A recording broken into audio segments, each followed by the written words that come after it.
Let's help you out with the slice. The slice is the most common shot shape we see with the golfers that come in here and take lessons. And what happens as a right-handed golfer, it's the kind of shot that we will see curve off to the right. So you're trying to play golf and your shots are always going off to the right. So let me help you understand where this shot comes from and how to fix it. So the one thing that all slices have in common is that the club face is open through the hitting area. What will start to happen once you've seen enough shots go off to the right, it'll start to bleed into your fundamentals. And then subconsciously you will start to aim more and more left. And then as our body aims left, we will cut across it. The more that we cut across it, the more curve we get going off to the right. So the way that we fix the slice is by first fixing the club face.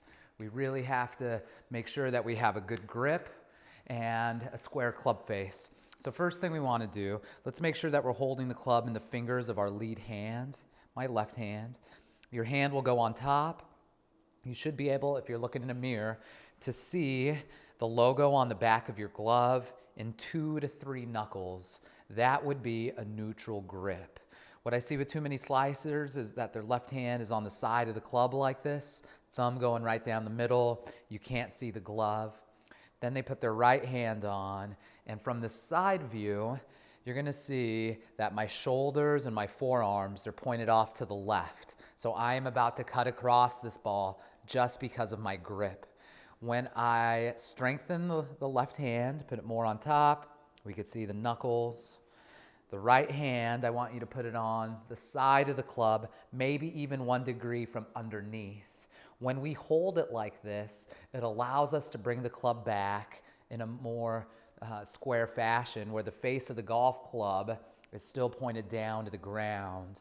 When I hold it with the slicer's grip, I can't physically bring it back square. I get stuck. So what I'll do instead is roll the club face. We make the swing.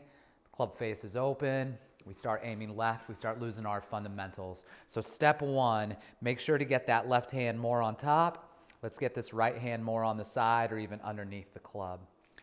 Then what we want to do when we're practicing, we want to create a practice station. I am taking an object, something soft, I'm placing it right outside of the ball. I'm using this impact bag. And then we could take another soft object. Let's see. All right. I'm taking this basket right here. And what I've done, I've created a gate for myself to swing through. Okay? So our go-to drill to help you out with the slice. You're going to get into your stance. You're going to place, again, something soft here and out here. You could use a range basket. And then what I want you to do is go to post-impact. I want you to take the club after impact. And I want you to see that this club face is pointed left after impact. If it's pointed left after impact, that means at impact when we hit it, the face was straight. And then post-impact, it's pointed left. If the face is straight right here, that means at impact, your club was pointed off to the right. So you'll also notice when I'm going to post-impact, my head is staying centered. So another thing that slicers do, they will start to move their head forward. Their head and their shoulders will go forward, and then the face stays open. I want the head to stay still. I want you to feel the club in your hands pass your body. So just in general, the more passive that our body is, where it doesn't rotate as much, the more and easier it is for this club to close. And then the opposite is true.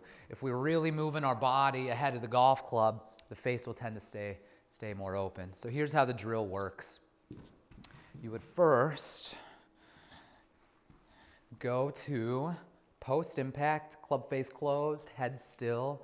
You might even want to do a few practice swings. And you're going to feel like you're swinging a little bit to the right or towards the target, and the face is closing. I'm okay with you overdoing this at first.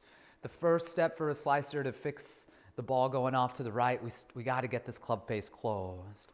So I'm going to exaggerate this. Some of these might even hook. I'm really going to get the feeling of myself closing the face.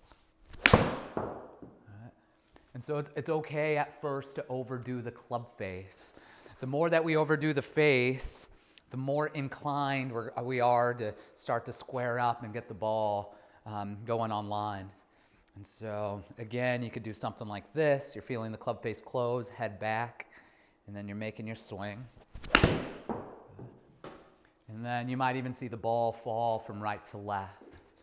Other drills that you could do with the slice, you could get into your stance. You could drop the right foot back. The right foot back closes your hips. It closes your shoulders. It makes it easier to swing towards the target or even a degree to the right. Another drill that I like is the hover drill, where you take the club at waist high and you swing it around your body. When you do the hover drill, the head stays still and you'll actually feel the right forearm turn over the left forearm. We're getting the feeling of the club closing. So I'm confident if you set up a good practice station, you make sure that your grip is correct, you make sure that you have good alignment with your shoulders, and then you have some checkpoints where you're feeling the club stay more square and releasing, that the hard slice will start to go away and you'll find some more fairways and greens when you're out there on the golf course.